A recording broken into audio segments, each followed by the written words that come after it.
Good morning बच्चों। आज हम वसंत का पाठ 7 साथ ही हाथ बढ़ाना पढ़ेंगे। इसके कवि हैं साहिर लुधियानवी। साहिर लुधियानवी द्वारा रचित इस गीत में सहयोग की भावना पर बल दिया गया है। एक अकेला व्यक्ति काम करते करते थक जाता है।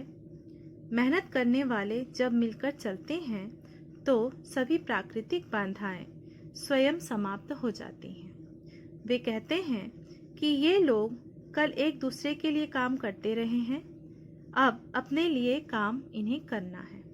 एक एक बूंद से तालाब भर जाता है।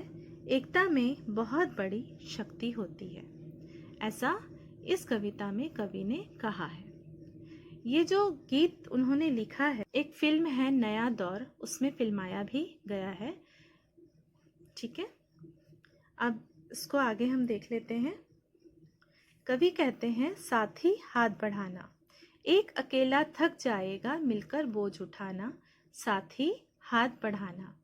हम मेहनत करने वालों ने जब भी मिलकर कदम बढ़ाया, सागर ने रास्ता छोड़ा पर्वत ने शीश झुकाया। फौलादी हैं सीने अपने, फौलादी हैं बाहें, हम चाहे तो चट्टानों में पैदा कर दे राहें, साथ ही हाथ बढ़ाना। मेहनत अपने लेख की रेखा, मेहनत से क्या डरना, कल गैरों की खातिर की आज अपनी खातिर करना। अपना दुख भी एक है साथी, अपना सुख भी एक, अपनी मंजिल सच की मंजिल, अपना रास्ता नेक, साथ ही हाथ बढ़ाना। अब यहाँ पर जो कवि हैं उन्होंने इस कविता में कहा है कि साथी मतलब क्या होता है? दोस्त होता है, मित्र होता है, या जो हमारे साथ कार्य करते हैं उनको भी हम साथी बोलते हैं, जो हमारे साथ रहते हैं। तो यहाँ पर देखिए, बोझ मतलब क्या है? भार। हाथ बढ़ाना मतलब एक दूसरे की सहायता करना। कदम मतलब पैर। सागर मतलब क्या है? समुद्र। शीश मतलब सिर। फौलादी मतलब मजबूत। चट्टान मतलब बड़ा भारी भरकम कठोर पत्थर। ठीक है, अब यहाँ पे वो क्या कह रहे हैं कि अपने साथी को कह रहे हैं कि साथी हाथ बढ़ाना। अब आप देखिए, ये पिक्चर देख रहे हैं, इस पिक्चर को देखने से क्या लग रहा है? ये जो लेडी है इसको सामान दे रही है, एक घर बनाया जा रहा है यहाँ पे। फिर ये जो जेंट्स है, ये आदमी है, ये यहाँ पे इसको सामान देगा, फिर ये इसको देगा। अगर मान लो ये एक दूसरे की सहायता नहीं करते तो नीचे का सामान ऊपर तक कैसे पहुंचता, आप ये सोचिए, है ना। तो इसका अर्थ है जब हम एक दूसरे की हेल्प करते हैं, मदद करते हैं, सहायता करते हैं तो हमारा काम आसान हो जाता है और हम बड़े से बड़े कार्य को आराम से कर सकते हैं। अब देखिए, एक अकेला थक जाएगा मिलकर बोझ उठाना।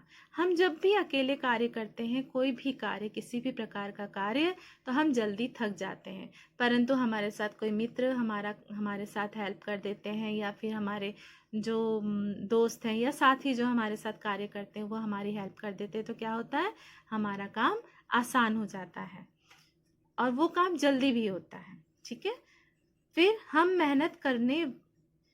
मेहनत वालों ने जब भी मिलकर कदम बढ़ाया, सागर ने रास्ता छोड़ा पर्वत ने शीश झुकाया। अब देखो, यहाँ पे क्या बोल रहे हैं कि हम मेहनत करने वालों ने जब भी मिलकर कदम बढ़ाया, मतलब मेहनत से तो कुछ भी हम हासिल कर सकते हैं।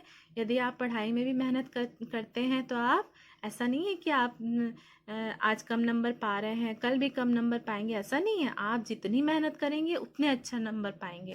तो और हम एक दूसरे की, जैसे हम कभी कभी ऐसा होता है हम अपनी फैमिली की हेल्प लेते हैं, हमारे फैमिली वाले हेल्प करते हैं, दोस्त हेल्प करते हैं, तो लेकिन मेहनत तो हमारी होती है ना। तो हम अब मेहनत करने वालों ने जब भी मिलकर कदम बढ़ाया, सागर ने रास्ता छोड़ा। अब देखिए, सागर ने रास्ता छोड़ा, इसका सबसे अच्छा उदाहरण मैं आपको बता सकती हूँ। श्री रामचंद्र जी ने जो समुद्र पे जो एक पुल बनाया था, किसकी मदद से बनाया था? बंदरों की मदद से बनाया था।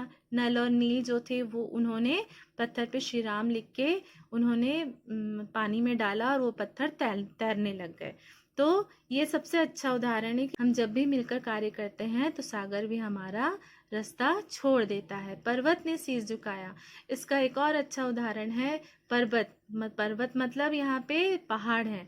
जो पहाड़ी इलाके होते हैं, आप उत्तराखंड चले जाइए, आप बहुत सारे शिमला चले जाइए, पहाड़ी इलाकों में चले जाइए, क्या होता है कि वहाँ पे लगातार पर्वत, अभी जैसे भूस्खलन कहा जाता है उसको, जो पर्वत हैं वो बरसात में खिसकते हैं, नीचे गिर जाते हैं। तो क्या किया जाता है वहाँ पे, क्या है, पत्थरों को तोड़ तोड़ के क्या रास्ता बनाया जाता है। तो अगर वहाँ पे एक इंसान तो बना नहीं सकता, उस रास्ते को बनाने के लिए बहुत सारे इंसानों की आवश्यकता होती है। बहुत सारे लोग मिलकर जो पर्वत है, जो पहाड़ है, उसमें रास्ता निकालते हैं। तो यहाँ पे वही बोला जा रहा है कि सागर ने रास्ता छोड़ा, पर्वत ने शीश झुकाया। मतलब सब मिलकर कार्य करने से हम बड़े से बड़ा कार्य पूर्ण कर सकते हैं। फौलादी हैं सीने अपने, फौलादी हैं बाहें। मतलब फौलादी मतलब मैंने क्या बताया, मजबूत। हमारे जो सीने हैं और हमारी बाहें जो हैं वो बहुत मजबूत हैं, और हम उन बाहों और हम उस सीने से हम कोई भी कार्य कर सकते हैं। हम चाहें तो चट्टानों में पैदा कर दे राहें। अब देखिए, हम चाहें तो जो चट्टान है, हम सुरंग भी बना देते हैं मिलकर। हम बहुत सारे लोग मिलकर सुरंग भी बनाते हैं, रास्ता भी बनाते हैं। और जब तक हम एक दूसरे की मदद नहीं करेंगे तब तक ये कार्य कभी पूर्ण नहीं हो सकता है। मेहनत अपने लेख की रेखा। लेख मतलब होता है भाग्य। मतलब मेहनत जो है वो हमारे भाग्य में लिखी हुई है। हम जब तक मेहनत नहीं करेंगे तब तक हमारा कोई भी कार्य पूर्ण नहीं होगा। मेहनत से क्या डरना, जब हम मेहनत जब हम करना ही है हमको, तो अब कभी भी मेहनत से नहीं डरना चाहिए। कल गैरों की खातिर की, आज अपनी खातिर। हमेशा हमने दूसरों की खातिर, गैर मतलब दूसरे लोग, गैरों की खातिर करें, परंतु आज हम अपनी खातिर करेंगे। अपना दुख भी एक है साथी, अपना सुख भी एक। मतलब हमारा जो दुख है वो भी एक है। मतलब हमारे जो मित्र होते हैं, हमारे जो साथी हैं, हम उनके दुख को भी बांटते हैं, उनके सुख को भी बांटते हैं। अपनी मंजिल सच की मंजिल, अपना रास्ता नेक। मतलब हम जो कार्य कर रहे हैं वो सच्चाई के लिए कर रहे हैं। हम नेक कार्य कर रहे हैं। जो अपना रास्ता है वो अच्छा है, नेक है। ठीक है। अब देखिए यहाँ पर बहुत सारे ये जो कविता है, इसमें बहुत सारे उर्दू शब्दों का प्रयोग किया गया है, जैसे खातिर, गैर, मंजिल। ठीक है। एक से एक मिले तो कतरा बन जाता है दरिया, एक से एक मिले तो जर्रा बन जाता है सहरा, एक से एक मिले तो राई बन सकती है पर्वत, एक से एक मिले तो इंसान बस में कर ले किस्मत, साथी हाथ बढ़ाना। अब देखिए यहाँ पर कवि कहते हैं कि संगठन में बहुत शक्ति होती है। संगठन मतलब हम जब एक साथ होते हैं उसमें बहुत शक्ति होती है। एक एक बूंद एकत्र होकर नदी का रूप ले सकती है। मतलब कतरा जो होते हैं, कतरा मतलब होता है बूंद, एक एक जो बूंद है वो एकत्र होकर दरिया, दरिया मतलब नदी, नदी का रूप ले सकती है। धूल का एक एक कण एकत्र होकर मरुस्थल का रूप ले सकता है। एक एक राई का दाना भी एकत्रित होकर पहाड़ का आकार ले लेता है। इसी प्रकार मनुष्य भी मिलकर कार्य करे तो अपने भाग्य को वश में कर सकते हैं। मनुष्य को आपसी सहयोग के साथ कार्य करना चाहिए।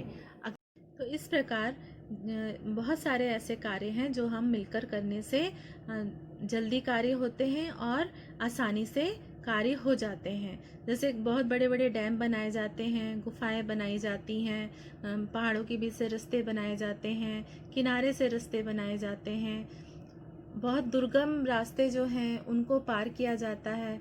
तो मतलब यहाँ पे कवि का कहना है कि हम अगर एक दूसरे की सहायता करें, एक दूसरे की मदद करें, तो हम बड़ी से बड़ी कठिनाई से भी आराम से, आसानी से अपना कार्य कर सकते हैं और आसानी से निकल सकते हैं। ठीक है। अब इसका एक्सरसाइज करेंगे हम आगे।